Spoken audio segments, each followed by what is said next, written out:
नमस्कार।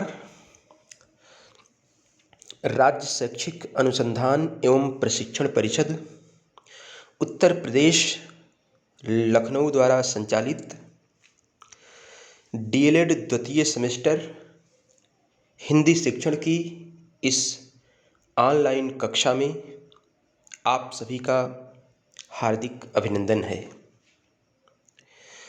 आज का हमारा प्रकरण है परिचित विषयों पर मौलिक रूप से लेखन। अध्याय को प्रारंभ करने से पहले हम इस बात से अवगत हो जाते हैं कि इस अध्याय की शैक्षिक संप्राप्ति क्या होगी। प्रशिक्षुगण परिचित विषय के बारे में समझ सकेंगे, मौलिक लेखन के बारे में समझ सकेंगे, मौलिक लेखन के महत्व से परिचित हो सकेंगे, पारिवारिक अनुभव के आधार पर लेखन कर सकेंगे, सामाजिक परंपराओं से परिचित हो सकेंगे, साथ ही विद्यालय अनुभव, कक्षा कक्ष आदि से परिचित हो सकेंगे। इसके अतिरिक्त लेखन की कुछ विधियों से भी परिचित हो सकेंगे और किसी घटना का वर्णन कर सकेंगे और साथ ही साथ पढ़ाई लिखाई के साथ लेखन की प्रक्रिया से भी परिचित हो सकेंगे। सबसे पहले हम बात करते हैं परिचित विषय का अर्थ क्या होता है। हमारे आसपास मौजूद समस्त प्राकृतिक और मानव निर्मित वस्तुएं जिनके बारे में हम जानते हैं और समझते हैं वे सभी परिचित विषय कहलाते हैं।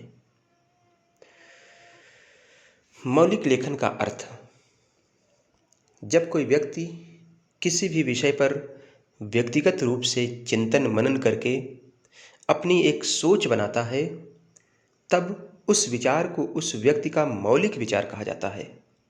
किंतु जब वही व्यक्ति अपने विचारों को अपने द्वारा विकसित शैली में शुद्ध, सुनिश्चित एवं स्पष्ट शब्दावली में लिखित रूप से प्रकाशित करता है, तब हम उसे मौलिक लेखन कहते हैं। मौलिक लेखन की आवश्यकता क्यों पड़ती है? लेखन एक कला है। जब कोई लेखक किसी कृति की रचना करता है, तब उसकी कृति, उसका रचना संसार होता है और उस समय वह लेखक ईश्वर के समान हो जाता है। छात्रों में मौलिक लेखन की आदत का विकास करना किसी भी भाषा के अध्यापक का मुख्य उद्देश्य होना चाहिए। भाषा में सृजनात्मक शक्ति होती है। भाषा विचार विनिमय का परस्पर माध्यम है। भाषा के दो प्रमुख प्रचलित रूप हैं, प्रथम उच्चरित और द्वितीय लिखित रूप। उच्चरित रूप काल के संदर्भ में अस्थायी होता है, जबकि लिखित रूप स्थायी होता है। भाषा के लिखित रूप के कारण ही हमारे अतीत का संपूर्ण ज्ञान जीवित है। हमारी आज की संपूर्ण सभ्यता भाषा के कारण ही जीवित है। मौलिक लेखन मनुष्य की पहचान है। मौलिक लेखन के उद्देश्य। मौलिक लेखन का प्रमुख उद्देश्य इस प्रकार हैं। विद्यार्थियों को इस योग्य बनाना कि वे अपने विचारों को स्पष्टतापूर्वक क्रमबद्ध रूप से शुद्ध भाषा में लिख सकें। रचनात्मक अभिरुचि रखने वाले विद्यार्थियों का निरीक्षण करना और जिस किसी विद्यार्थी में भाषा संबंधी प्रतिभा हो उसे उत्साहित करना। विद्यार्थियों को उनके रुचि के विषय पर लिखने के लिए कहना और विचार शक्ति और निरीक्षण शक्ति का विकास करना। रचना के द्वारा हम बालकों में वह क्षमता उत्पन्न कर सकते हैं जिसके द्वारा वह दूसरे लेखकों की अभिव्यक्ति को समझ सकें। बालक को विभिन्न प्रकार की रचना शैली से परिचित कराना, जिससे कि बालक की स्वतंत्र रचना शैली विकसित हो। बालक को इस योग्य बनाना कि वह बड़ी से बड़ी बात को भी संक्षिप्त रूप में लिख सके और बच्चों के शब्द भंडार को विकसित करना। अब हम बात करते हैं लेखन के महत्व को। मौलिक लेखन के क्या महत्व हैं? अंग्रेजी के प्रसिद्ध विद्वान थे बेकन। उन्होंने कहा था कि बोलना मनुष्य को पूर्णता तक पहुंचाता है, लेकिन लिखना व्यक्ति को परम शुद्ध बनाता है। वास्तव में लेखन मनुष्य को पूर्ण बनाता है। मौलिक लेखन एक ऐसा क्षेत्र है जिसमें विचारों की गहनता, अनुभव तथा परिपक्वता के प्रकाशन हेतु निर्बाध विस्तृत स्थान होता है। मौलिक रचना से मानव मस्तिष्क को दृढ़ता तथा पूर्णता प्राप्त होती है। लेखक और वक्ता दोनों को समाज में लोकप्रियता मिलती है, किंतु दोनों में अंतर यह है कि वक्ता की वाणी का जादू कुछ ही समय के बाद नष्ट हो जाता है, अर्थात स्थायी नहीं रहता है, किंतु लेखन का प्रभाव युगों युगों तक रहता है। एक सफल लेखक अपनी लेखनी के द्वारा सदैव जीवित रहता है और जन का कल्याण करता रहता है। दुनिया में जितनी भी क्रांतियां हुई हैं, उसके पीछे किसी न किसी कलाकार का हाथ रहा है। लेखन समाज का दर्पण ही नहीं, बल्कि समाज के आगे चलने वाली मशाल है। मौलिक लेखन के प्रारंभिक जो आधार हैं उसकी चर्चा करते हैं। कहा जाता है, भाषा पर अधिकार प्राप्त करने के लिए जिस प्रकार श्रवण, वाचन और पठन का महत्व होता है, उसी प्रकार से मौलिक लेखन का भी महत्व होता है।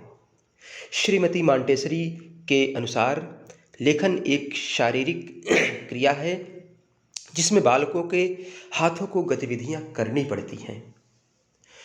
लेखन के बारे में कुछ विद्वानों के मत हैं जो भिन्न भिन्न हैं।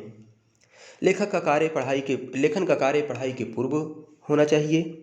कुछ विद्वानों का मत है कि लेखन का कार्य पढ़ाई के बाद में होना चाहिए, लेकिन ज़्यादातर विद्वानों का जो अभिमत है वो ये है कि लेखन और पठन दोनों कार्य साथ साथ होने चाहिए। मौलिक लेखन हेतु कुछ परिचित विषय हैं। हर व्यक्ति का जीवन एक महाकाव्य होता है। हर व्यक्ति की परिस्थितियां भिन्न भिन्न होती हैं और सभी के अपने अनुभव अलग अलग होते हैं। इन अनुभवों और परिस्थितियों पर विस्तृत रूप से लेखन किया जा सकता है। प्राथमिक और उच्च प्राथमिक स्तर पर छात्रों एवं छात्राओं के मौलिक लेखन कौशल के विकास के लिए अध्यापक को ऐसे विषय का चयन करना चाहिए जिनसे छात्र पहले से परिचित हों, जिसके विषय में वे या तो सुन चुके हों या पढ़ चुके हों, अथवा जिस वस्तु, दृश्य, घटना को देख चुके हैं उनकी चर्चा करनी चाहिए। तभी वह मौलिक लेखन अभ्यास में रुचि लेते हैं, अन्यथा लेखन अभ्यास से विरत हो जाता है और बच्चे उससे बचने के लिए बहाने खोजते रहते हैं। प्राथमिक स्तर पर मौलिक कार्य करने के लिए बच्चों को मुख्य रूप से निम्नलिखित विषय दिए जा सकते हैं, जैसे सामाजिक अनुभव पर लेखन। मनुष्य एक सामाजिक प्राणी है। उसके जन्म से लेकर मृत्यु तक संपूर्ण विकास समाज में ही निर्भर होता है। एक बच्चा इस संसार में आने पर जितनी भी चीजें सीख सकता है, सब कुछ समाज से ही सीखता है। शिक्षक को चाहिए कि बच्चे के अंदर सामाजिक नैतिकताओं का बोध कराएं, जैसे किसी असहाय गरीब की सहायता करना, किसी अंधे व्यक्ति को रास्ता पार कराना, भूखे को भोजन देना, रोगी को दवा देना आदि। इन घटनाओं के बारे में छात्रों को मौलिक रूप से लिखने के लिए प्रेरित करना चाहिए। इसके द्वारा बच्चों में सामाजिक बोध का विकास होता है। इसके अलावा पारिवारिक अनुभवों के आधार पर लेखन। परिवार बालक के जीवन की प्रथम पाठशाला है। बच्चा नागरिकता का प्रथम पाठ माता के प्यार और पिता के दुलार से सीखता है। शिक्षक को चाहिए कि वह बच्चों को उनके विभिन्न प्रकार के पारिवारिक अनुभव के बारे में बातचीत करें, मौलिक रूप से छात्रों के अनुभव को सुनें। इसके पश्चात उस विषय पर छात्रों को लिखने के लिए प्रेरित करें। जैसे विद्यालय में छात्रों से पूछा जाए कि सुबह पर विद्यालय में प्रवेश करने से पूर्व कौन कौन सी क्रियाएं संपन्न करते हैं। छात्र बड़े ही रुचि से उन क्रियाओं का वर्णन करने लग जाएगा। सभी बच्चों से पृथक पृथक प्रश्न पूछे जाएं, उनके परिवार के बारे में, उनके सगे संबंधियों के बारे में लिखने को कहें। इससे बच्चे में लिखने के प्रति रुचि विकसित होगी और उसके अंदर अभिव्यक्ति की क्षमता का विकास होगा। सांस्कृतिक अनुभव पर लेखन। भारत एक सांस्कृतिक विविधता वाला देश है। अनेकता में एकता ही भारत की विशेषता है। बच्चों का सामाजिकता एवं संस्कृति में पूर्ण विश्वास होता है। स्वाभाविक रूप से वे संस्कारों के प्रति बड़े ही प्रभावित होते हैं, उनसे उनका जुड़ाव होता है। इसीलिए बच्चे अपने परिवार की सांस्कृतिक आदतों का पालन करना शुरू कर देते हैं। भारतीय परिवेश का बालक मानवता एवं नैतिकता में पूर्ण विश्वास रखता है। शिक्षक बच्चे के परिवार में घटित हो रहे रीति रिवाज और परंपराओं के बारे में जानकारी प्राप्त करें। इसके उपरांत जो घटना या कार्यक्रम बच्चे को अच्छा लगता है उसके बारे में उसे लिखने के लिए कहें। विद्यालय अनुभव पर लेखन। बच्चा घर से बाहर निकलता है तो विद्यालय के परिवेश से परिचित होता है। विद्यालय में उसके अलग अलग लोगों से अलग अलग तरह के संबंध विकसित होते हैं। विविध परिवेश के बच्चों के साथ उसकी मित्रता बढ़ती है। इन सभी साथियों में से कुछ साथियों का व्यवहार उसको बहुत अच्छा लगता है और कुछ साथियों का व्यवहार अच्छा नहीं लगता है।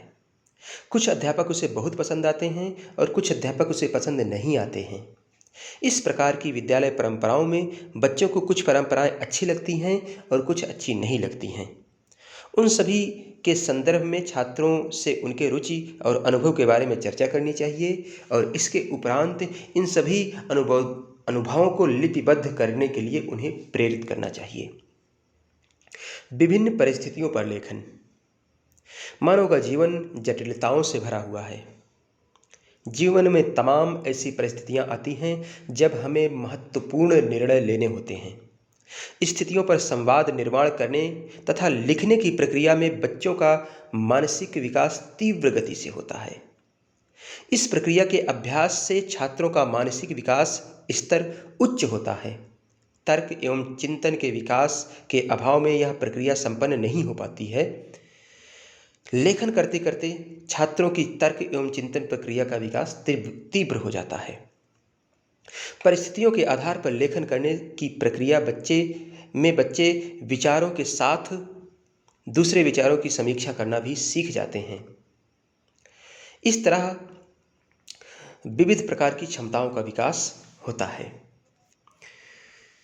इन सब के अतिरिक्त प्राथमिक स्तर पर मौलिक लेखन कार्य के लिए छोटे छोटे विषय भी दिए जा सकते हैं, जैसे किसी त्यौहार के आयोजन का वर्णन करना, आंखों देखी किसी घटना का वर्णन, किसी मेले का वर्णन, किसी शादी समारोह का वर्णन, किसी सुनी हुई कहानी को अपने शब्दों में लिखना, किसी यात्रा का वर्णन जैसे रेल यात्रा, बस यात्रा, किसी महापुरुष की जीवनी का लेखन जैसे महात्मा गांधी, सुभाष चंद्र बोस, रानी लक्ष्मीबाई, महाराणा प्रताप आदि महापुरुषों की जीवनी को लिखना, किसी खेल का वर्णन करना, टीवी अथवा थिएटर में दी गई फिल्म या नाटक को अपने शब्दों में लिखना, किसी ऋतु का वर्णन करना या किसी सर्कस या चिड़ियाघर या पिकनिक स्पॉट के बारे में वर्णन किया जा सकता है।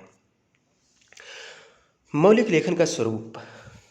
मौलिक लेखन के अंतर्गत विविध विधाएं हो सकती हैं, यथा कहानी, कविता, यात्रावृत्त, प्रेरक प्रसंग, लघु नाटक, निबंध, गीत, शोध कार्य, आत्मकथा, जीवनी, रिपोर्टाज, एकांकी, सफलता की दास्तान आदि।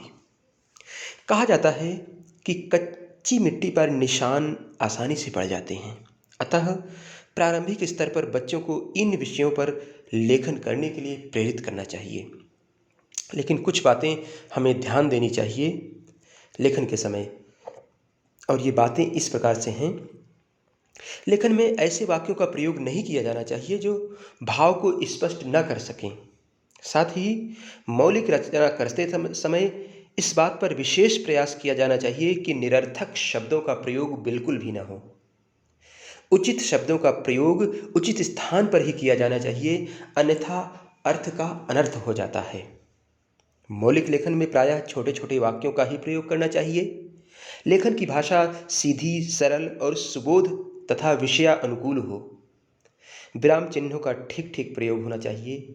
लिखते समय विषय का अंतर नहीं होना चाहिए और विचारों की भिन्नता तो बिल्कुल नहीं होनी चाहिए। अर्थात एक स्थान पर किसी विचार का समर्थन और दूसरे स्थान पर उसी विचार का विरोध, ऐसा बिल्कुल नहीं होना चाहिए।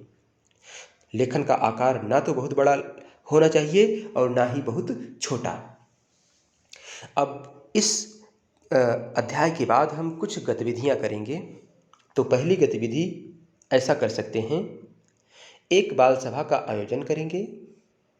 बाल सभा में प्रत्येक बच्चे उनके पारिवारिक सगे संबंधियों के बारे में बातचीत करेंगे। सभी बच्चों के सबसे खास पारिवारिक संबंधी का नाम पूछेंगे। ज़्यादातर बच्चों के जो प्रिय होते हैं पारिवारिक सगे संबंधी, वो अलग अलग होते हैं। कोई बच्चा अपनी माँ को सबसे ज़्यादा प्यार करता है, कोई अपने पिता को, कोई बच्चा अपने भाई को, या कोई अपने बहन को, और कोई हो सकता है कि चाचा या ताऊ को सबसे ज़्यादा पसंद करता है। उन सब बच्चों से कहेंगे कि जिसे आप सबसे ज़्यादा पसंद करते हैं उसके बारे में 20 वाक्य लिखें। इस तरह पारिवारिक संबंधों के बहाने मौलिक लेखन की भी शुरुआत हो जाएगी। और इसके अलावा भी गतिविधि कर सकते हैं। दूसरी गतिविधि, कक्षा में भारतीय राष्ट्रीय आंदोलन से संबंधित महापुरुषों का चित्र दिखाएंगे। उसके बाद सभी बच्चों से उन महापुरुषों के जीवन की एक एक प्रेरक घटना को लिखने के लिए कहेंगे। इस तरह राष्ट्रीय आंदोलन की जानकारी के साथ साथ बच्चों के अंदर मौलिक लेखन की क्षमता का विकास होगा। तो आज का अध्याय हमारा यहीं पर पूर्ण होता है।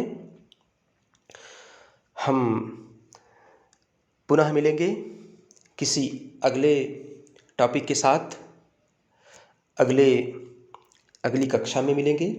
तब तक के लिए आप सभी को नमस्कार, जय हिंद, जय भारत। Thank you.